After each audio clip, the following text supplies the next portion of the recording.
चारों तरफ ऊंचे ऊंचे पहाड़ फैले हुए थे। पहाड़ों की चोटियों से उतरता घना कोहरा पूरे गांव जाखोल को अपने अंदर निकल चुका था। अमावस्या की वो काली रात इतनी डरावनी लग रही थी, मानो आसमान ने गांव से चांदनी छीन ली हो। जाखोल गांव में उस रात अजीब सा सन्नाटा पसरा हुआ था। गांव की गलियां सूनी पड़ी थी, यहां तक कि गांव का एक भी कुत्ता बाहर दिखाई नहीं दे रहा था। जाखोल के लोग इस रात से कांपते थे, क्योंकि गांव में बरसों से एक खौफनाक बात कही जाती थी। अमावस्या की रात अगर कोई 3 बार दरवाजा खटखटाए तो भूल कर भी दरवाजा मत खोलना। गांव के एक पुराने लकड़ी के घर में लालटेन जल रही थी। घर के अंदर बलराम नाम का एक जवान लड़का मोटी शाल ओढ़े हाथ में लालटेन पकड़े कहीं जाने की तैयारी कर रहा था। बलराम, तू कहाँ जा रहा है बेटा? माँ, आजकल खेत में जंगली जानवर घूम रहे हैं। फसल पूरी तरह से पक चुकी है, 1-2 दिन बाद काटनी भी है। मुझे डर है कि कहीं जानवर फसल खराब ना कर दे, इसलिए आज रात में खेत में ही सोऊंगा। बलराम की बात सुनते ही उसकी माँ के चेहरे का रंग उड़ गया। पागल हो गया है क्या? आज अमावस्या की रात है। तू अच्छी तरह जानता है आज की रात गांव का कोई आदमी घर से बाहर नहीं निकलता। बलराम जोर से हंसने लगा। अरे माँ, बचपन से सुनता आ रहा हूँ कि अमावस्या की रात हमारे गांव में कोई चुड़ैल या डायन लंबा घूंघट डालकर घूमती है और वो हर घर में 3 बार दस्तक देती है। जो भी दरवाजा खोल दे वो उसे मार देती है। अब तो मुझे ये कहानी सुनकर हंसी आने लगी है। मुझे तो लगता है गांव में किसी ने जानबूझकर ये डर फैला रखा है। अमावस्या की रात कोई आदमी मजे लेने के लिए घर घर जाकर दस्तक देता होगा और गांव वाले डर जाते होंगे। बलराम अभी अपनी बात पूरी भी नहीं कर पाया था कि तभी ठक ठक ठक अचानक घर की कुंडी खटखटाने की आवाज गूंजी। आवाज सुनते ही बलराम चुप हो गया। उसकी मां की आंखों में डर उतरने लगा। कुछ पल तक घर के अंदर मौत जैसा सन्नाटा छाया रहा। फिर दोबारा ठक ठक ठक। इस बार आवाज पहले से ज्यादा भारी और डरावनी थी। बलराम धीरे धीरे दरवाजे की ओर बढ़ता है।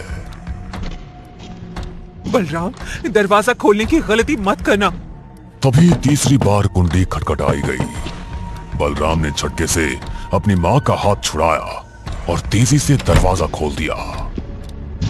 बाहर घना कोहरा फैला हुआ था। घर से कुछ दूरी पर एक औरत खड़ी थी। उसने लंबा घूंघट डाल रखा था। उसके पैरों में भारी पायलें थी जो ठंडी हवा के साथ धीमे धीमे चनक रही थी। कौन हो तुम? तभी बलराम के कानों में एक भारी और सड़ी हुई आवाज गूंजी। अगर मेरे पैर देख लेता तो ये सवाल नहीं करता। बलराम की नजर जैसे उसके पैरों पर गई, उसके डर से रोंगटे खड़े हो गए, क्योंकि उस औरत के पैर उल्टे थे। तभी तेज हवा का एक भयानक झोंका उठा। हवा घूंघट वाली स्त्री से टकराई और उसका घूंघट धीरे धीरे ऊपर उठ गया। बलराम की आंखें फटी की फटी रह गई। घूंघट के अंदर एक औरत का भयानक चेहरा था। उसका चेहरा सड़ा हुआ और चौड़ा था। उसकी आंखों की पुतलियां पीली थी। उसके लंबे पीले दांतों से सड़ी हुई दुर्गंध निकल रही थी। उसके नाखून किसी खूंखार जानवर की तरह लंबे और नुकीले थे। बलराम डर कर पीछे हटने लगा, लेकिन अगले ही पल हवा की रफ्तार से उसका शरीर खुद ब खुद उस घूंघट वाली औरत की तरफ खिंच गया और उसने अपना भयानक हाथ बलराम के गले पर रख दिया। बलराम जोर जोर से चीखने लगा। अगले पल उस औरत ने बलराम को लगभग 10 फीट हवा में ऊपर उछाल दिया। बलराम जोर से जमीन पर गिरा। धड़ा! गिरते उसके हाथ पैर बुरी तरह टेढ़े हो गए। उसका शरीर दर्द से तड़पने लगा। अगली सुबह पूरे गांव में दहशत फैल चुकी थी। गांव के चौराहे पर बलराम की लाश पड़ी थी। गांव के लोग दूर खड़े कांपती हुई नजरों से उसकी लाश को देख रहे थे। बलराम की मां अपनी बेटे की लाश से लिपटकर फूट फूट कर रो रही थी।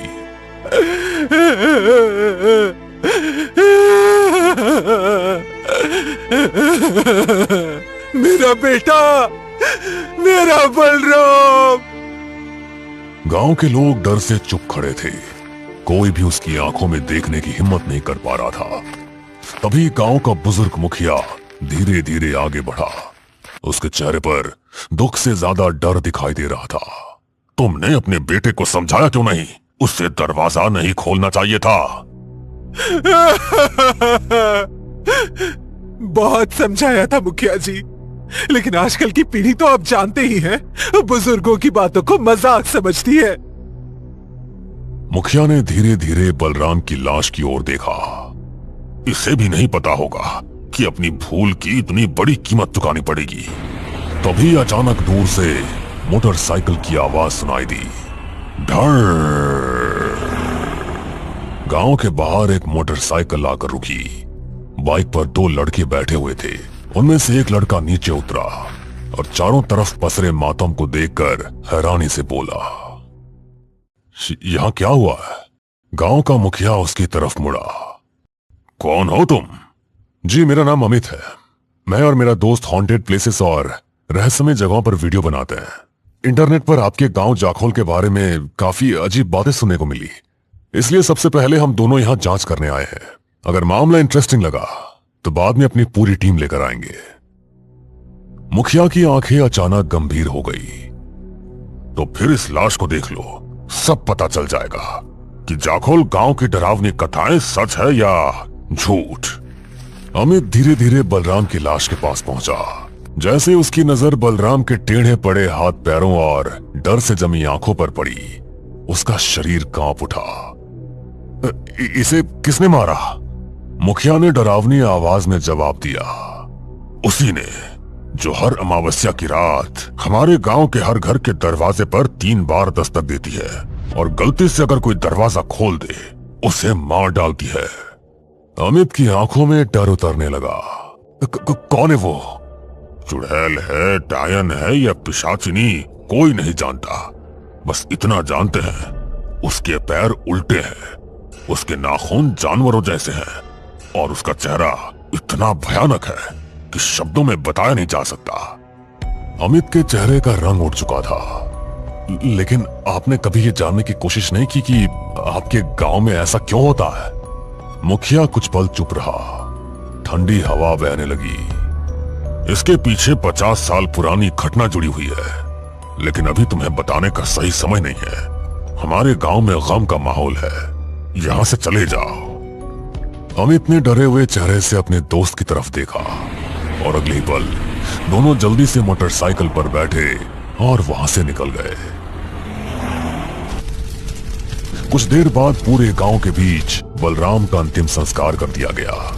लकड़ियों में जलती आग के साथ गांव वालों के चेहरों पर डर और गहरा होता जा रहा था, क्योंकि वे जानते थे अगली अमावस्या फिर आएगी।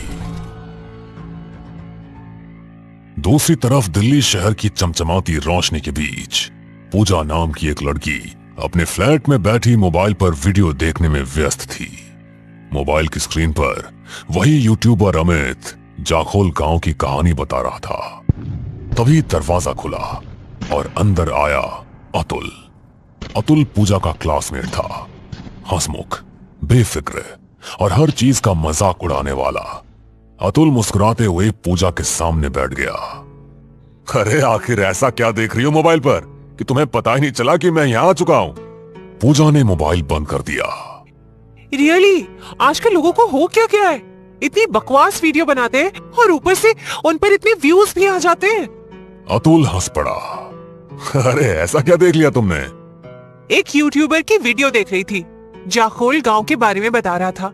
बोल रहा था कि हर अमावस्या की रात वहां कोई औरत गांव के हर घर में 3 बार दस्तक देती है और जो भी दरवाजा खोल देता है अगली सुबह जिंदा नहीं बचता।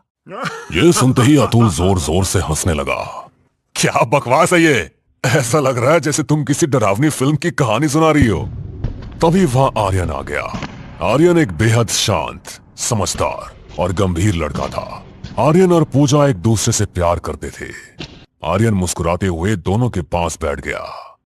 क्या बात है, किस बात पर इतनी हंसी आ रही है? कुछ नहीं, यूट्यूब पर एक स्टूपिड सी वीडियो देख रही थी। किसी ने जाखोल गांव के बारे में अपलोड किया है। जाखोल गांव का नाम सुनते ही आर्यन के चेहरे की मुस्कान गायब हो गई। उसकी आंखों में अचानक गंभीरता उतर आई। कैसा वीडियो? वही कि गांव में हर अमावस्या की रात कोई चुड़ैल या पिशाचिनी हर घर में 3 बार दस्तक देती है और जो दरवाजा खोल दे उसे मार देती है। और 2 दिन पहले ही उसने गांव की एक लड़की को मार डाला। अतुल फिर हंसने लगा। अरे कितनी अजीब बात है, एक डायन गांव वालों को मार रही है और पुलिस हाथ पर हाथ रखकर बैठी हुई है। लेकिन आर्यन नहीं हंसा। उसका चेहरा डर से सख्त पड़ चुका था। अगले ही पल वो तेजी से वहां से चला गया। पूजा और अतुल एक दूसरे को हैरानी से देखने लगे। शाम के समय आर्यन अपने घर के गार्डन में अकेला बैठा हुआ था। उसकी आंखें कहीं खोई हुई थी। तभी वहां पूजा और अतुल आ गए। क्या हुआ? तुम अचानक वहां से उठकर क्यों चले गए? जाखोल गांव के बारे में तुम जो वीडियो देख रही हो उसका मजाक मत उड़ाओ। तुम शायद नहीं जानती, मैं उसी गांव का रहने वाला हूं। ये सुनते ही अतुल चौंक गया। क्या तुम जाखोल गांव के रहने वाले हो? आर्यन ने गहरी सांस ली और दोनों की तरफ देखने लगा।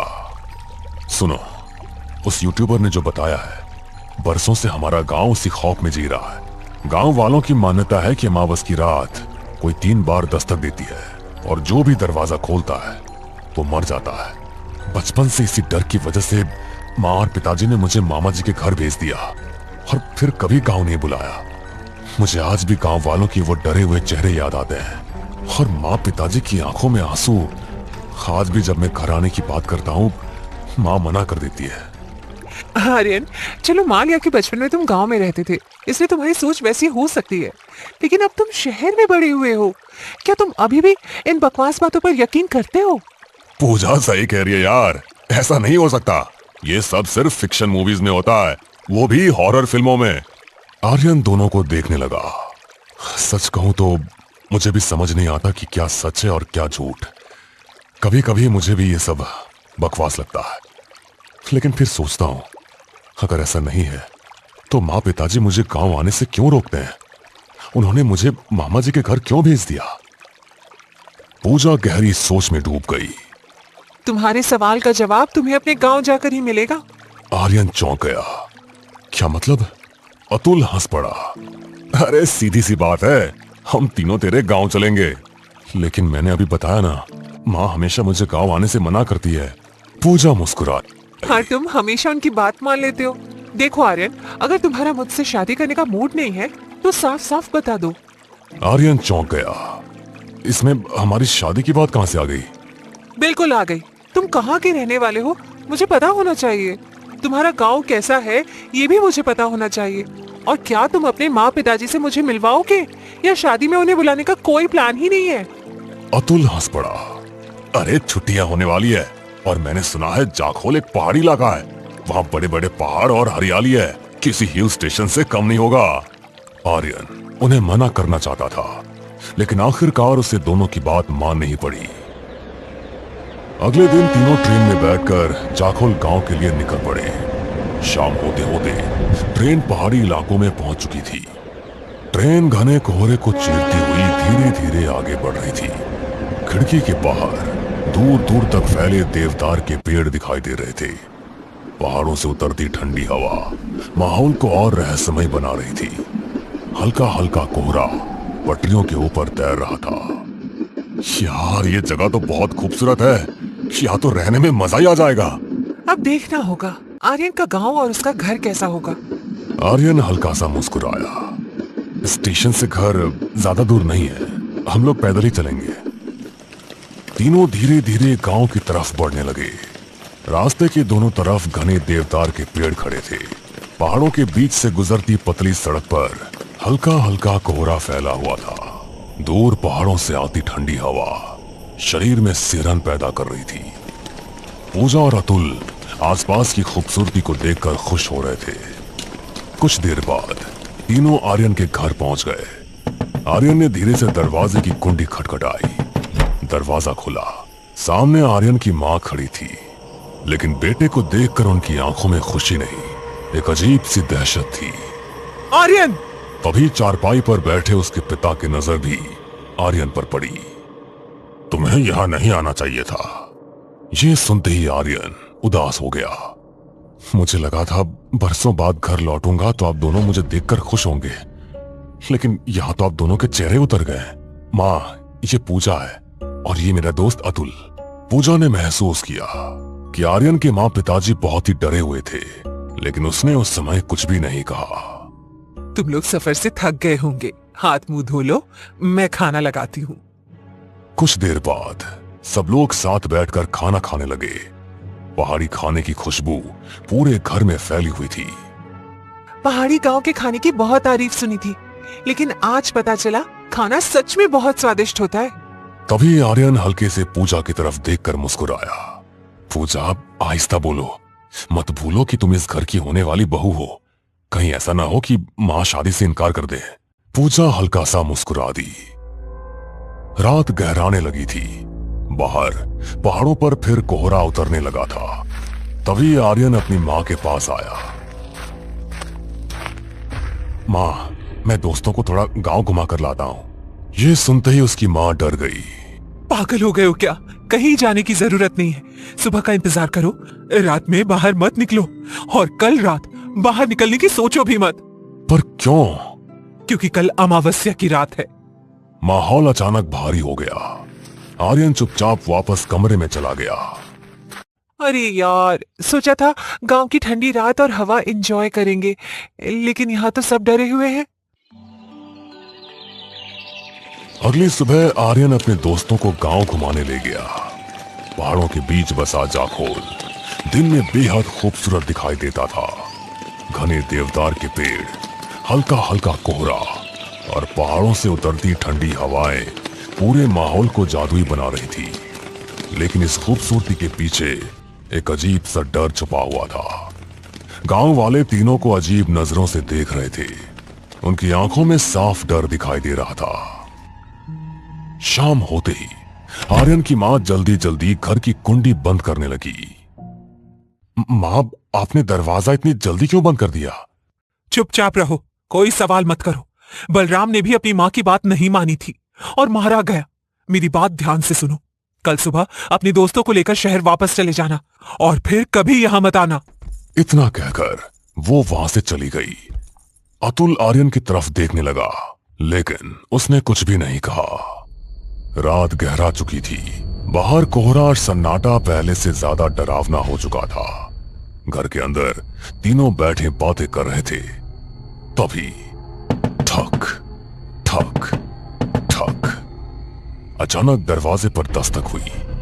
पूजा चौंक गई। इतनी रात में कौन हो सकता है? फिर दोबारा ठक ठक ठक। इस बार आवाज पहले से भारी था। फिर तीसरी बार ठक ठक ठक। अचानक अतुल के चेहरे का भाव बदल गया। आज दरवाजा खोलकर तुम्हारे गांव वालों का डर खत्म ही कर देते हैं। और वो तेजी से दरवाजे की तरफ बढ़ने लगा। आर्यन की मां कांप उठी। बेटा, दरवाजा मत खोलना।